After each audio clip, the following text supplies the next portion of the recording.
दोस्तों, बांग्लादेश की मोहम्मद यूनिस सरकार की सारी कोशिशों पर भारत सरकार ने पानी फेर दिया है और अब तक का सबसे बड़ा डिप्लोमेटिक एक्शन बांग्लादेश के खिलाफ भारत के द्वारा लिया गया है। बांग्लादेश के मशहूर अर्थशास्त्री जिन्होंने बांग्लादेश की इकोनॉमी का बेड़ा गर्क कर दिया और नोबेल पुरस्कार विजेता जिन्होंने बांग्लादेश के अंदर पूरी तरह से अशांति लाने में अहम भूमिका निभाई, यानी कि हम बात कर रहे हैं मोहम्मद यूनिस की। इनके द्वारा पिछले 1.5 महीनों से एक बड़ी अंतर्राष्ट्रीय चाल चली जा रही थी। उनका मकसद था कि ग्लोबल लेफ्ट गुट को फिर से मजबूत कर अपनी स्थिति बचाई जाए, लेकिन भारत की एक चाल और कुछ अहम घटनाओं ने पूरा खेल बदल दिया।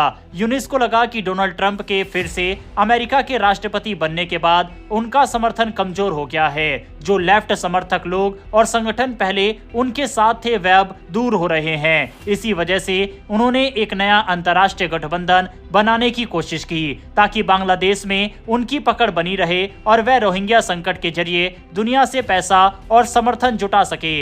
यूनिस ने अपने बचे हुए अंतर्राष्ट्रीय समर्थकों को बांग्लादेश बुलाया। इसके लिए उन्होंने रोहिंग्या शरणार्थी कैंप में फोटो खिंचवाए, मीडिया में बयान दिए और इसे बड़ा मानवीय संकट बताने की कोशिश की। उनका मकसद था कि संयुक्त राष्ट्र और पश्चिमी देशों से ज्यादा मदद और फंडिंग हासिल की जाए, लेकिन भारत ने इस पूरे प्लान को एक चाल में उलट दिया। भारत ने एक छोटा सा आमंत्रण भेजकर और कुछ खास बयान देकर यूनिस की पूरी रणनीति कमजोर कर दी। इतना ही नहीं, भारत ने एक छोटी सी फोटो जारी कर दी जिससे बांग्लादेश सरकार और यूनिस के समर्थकों में हड़कंप मच गया। भारत के इस कदम से यूनिस इतने परेशान हो गए कि उन्होंने बैक टू बैक 12 से 14 ट्वीट कर डाले। संयुक्त राष्ट्र महासचिव एंटोनियो गुतेरेस बांग्लादेश आ रहे हैं, अब वे सांस ले रहे हैं, अब वे खाना खा रहे हैं। हर छोटी से छोटी चीज को ट्वीट किया गया। ऐसा लग रहा था कि जैसे यूनिस जबरदस्ती इस पूरे मामले को बड़ा दिखाने की कोशिश कर रहे थे, लेकिन उनकी इस सोशल मीडिया एक्टिविटी से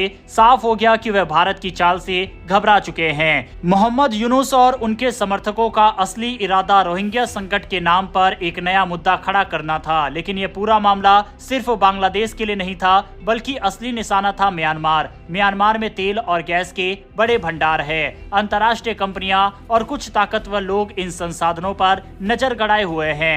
रोहिंग्या मुद्दों को बढ़ावा देकर म्यांमार में दुनिया का दबाव बनाया जा सकता था, लेकिन भारत की रणनीति इस पूरे खेल को कमजोर कर दिया। यूनिस पर पहले से ही गरीबों के लिए चलाई गई ग्रामीण बैंकिंग योजना में भ्रष्टाचार और पैसे के गलत इस्तेमाल के आरोप लग चुके हैं। कई लोग उन्हें गरीबों का खून चूसने वाला भी कहते हैं। वहीं अब यूनिस का नया मकसद था रोहिंग्या संकट के नाम पर पैसे जुटाना, उस पैसे को गलत तरीके से इस्तेमाल करना, म्यांमार पर दबाव बनाकर वहां के संसाधनों पर नियंत्रण पाना, बांग्लादेश को पश्चिमी देशों के ज्यादा प्रभाव में लाना। संयुक्त राष्ट्र महासचिव एंटोनियो गुतेरेस की बांग्लादेश यात्रा को यूनिस ने अपने पक्ष में इस्तेमाल करने की पूरी कोशिश की। इतना ही नहीं, एंटोनियो गुतेरेस को गरीबों के साथ दिखाया गया। यूनिसेफ से $2 मिलियन के डोनेशन की घोषणा करवाई गई। उनकी हर छोटी से छोटी गतिविधि को सोशल मीडिया पर हाईलाइट किया गया।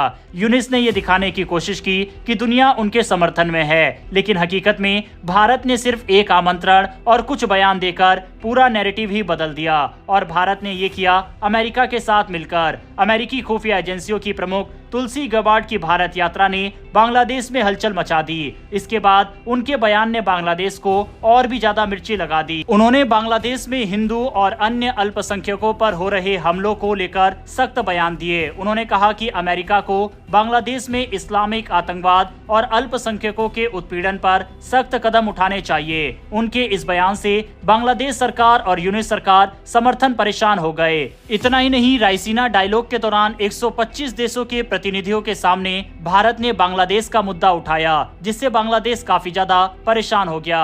बकायदा यूनिस सरकार ने तुलसी गबार्ड के बयान को साजिश बताने की कोशिश की, लेकिन सच ये है कि बांग्लादेश में अल्पसंख्यकों पर लगातार हमले हो रहे हैं और ये बात अब दुनिया के सामने आ चुकी है। अमेरिका की तरफ से बांग्लादेश को लेकर दिए गए इस बयान की इम्पोर्टेंस इसी बात से समझ सकते हैं कि बांग्लादेश की अंतरिम सरकार ने तुरंत इस पर सफाई दी। उनकी तरफ से कहा गया कि तुलसी गबार्ड का बयान गलत और भ्रामक है। बांग्लादेश हमेशा से एक शांतिपूर्ण देश रहा है। हमारे देश में अल्पसंख्यकों पर कोई अत्याचार नहीं हो रहा। भारत और बांग्लादेश दोनों जिस तरह से सख्त बयान बांग्लादेश को लेकर दे रहे हैं, इससे दुनिया के एक या दो देश जो कि बांग्लादेश के सपोर्ट करना चाहते थे, अब वह भी नहीं करेंगे। इसके अलावा यूएन चीफ बांग्लादेश के दौरे पर आए तो जरूर थे, लेकिन उनके द्वारा कोई भी बड़ा फैसला या राहत बांग्लादेश को नहीं दी गई, जो कि अगेन बांग्लादेश के लिए एक बड़ा झटका है। भारतीय प्रधानमंत्री नरेंद्र मोदी जब अमेरिका के दौरे पर गए थे, उस दौरान भी डोनाल्ड ट्रंप ने कहा था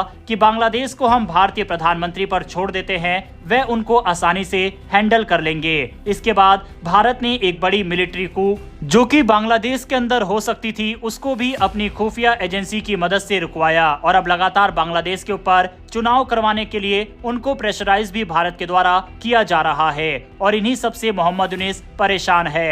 हालात यह है कि वह उम्मीद कर रहे हैं कि 3 से 4 अप्रैल के बीच जब भारतीय प्रधानमंत्री नरेंद्र मोदी थाईलैंड में बिम्स्टेक सम्मेलन में जाएंगे, तो वहां पर वह उनसे मुलाकात करें। इसको लेकर बाकायदा बांग्लादेश की तरफ से रिक्वेस्ट भी की गई है। इससे पहले यूएन की साइडलाइन में भी मोहम्मद यूनिस ने रिक्वेस्ट की थी पीएम मोदी से मुलाकात करने के लिए, लेकिन उस समय भी भारत ने उस मीटिंग को टाल दिया था। और अब एक बार फिर से बैकफुट पर अपने आप को पाकर उनकी तरफ से लगातार रिक्वेस्ट की जा रही है। अब क्या भारत को बांग्लादेश के अंतरिम सरकार के मुखिया के साथ ये मीटिंग करनी चाहिए या फिर नहीं, इस पर अपनी राय कमेंट बॉक्स में लिखकर बताइएगा। अगर आपको ये इन्फॉर्मेशन और वीडियो पसंद आई हो तो वीडियो को लाइक करके हमारी आने वाली डेली ऐसी वीडियो के लिए चैनल को सब्सक्राइब कर बेल नोटिफिकेशन अवश्य दबा लें। फिर मिलेंगे ऐसी एक नई वीडियो के साथ। धन्यवाद। जय हिंद।